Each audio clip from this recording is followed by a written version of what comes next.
Hello friend, नमस्कार। मेरे भोजपुरी देहाती गीत के चैनल पर जितने लोग जुड़े हैं, बहन भाई चाची अम्मा लोग, मैं सबके लिए मंगल कामना करती हूँ कि आप लोग स्वस्थ रहें, मस्त रहें, अपना ख्याल रखें। देखिए, बहुत एक प्यारा छठी माता जी का गीत है, आप लोग सुनिएगा। अच्छा लगे तो कमेंट में आप लोग ज़रूर बताइएगा और ढेर सारा प्यार दुलार दीजिएगा। जय छठी माता। कहवा की पक्की सड़किया कुजड़ा करेला दुकान। कहवा की पक्की सड़किया कुजड़ा करेला दुकान। कहवा की पक्की सड़किया कुजड़ा करेला दुकान। घर के मलिकवा कवन राम करे नारियल के मोल। घर के मलिकवा कवन राम करे नारियल के मोल। हाली हाली जो खूरे कुजड़ा नारियल भैली अरघे कजून।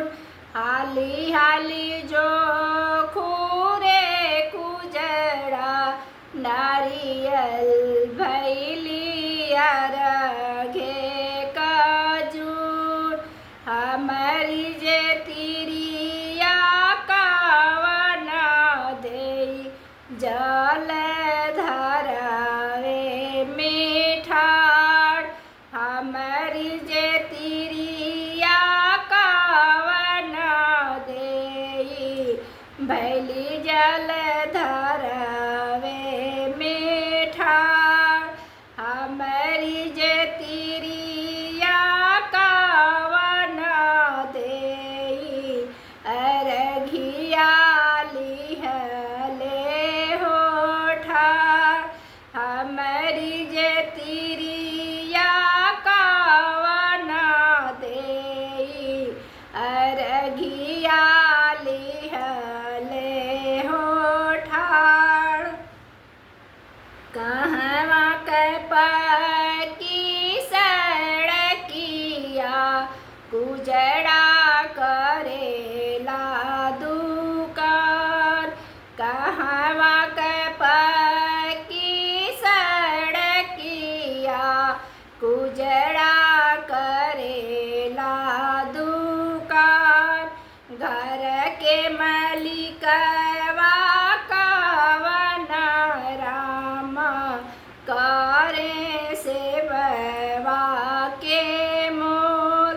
घर के मलिकवा कवन राम करे सेववा के मोल। हाली हाली जो खूरे कुजड़ा सेववा भैली अरघे कजून। हाली हाली जो खूरे कुजड़ा सेववा भैली अरघे कजून। हमारी जे तिरिया कवन देई जल धरवा में ठाड़।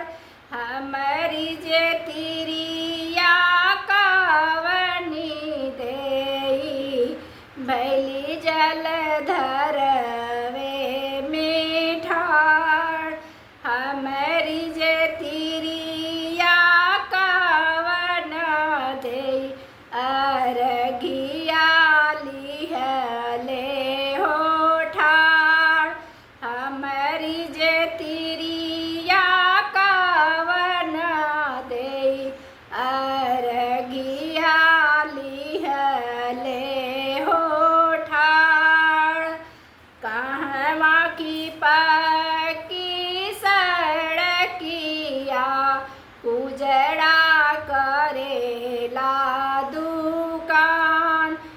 कहवा की पक्की सड़किया उजड़ा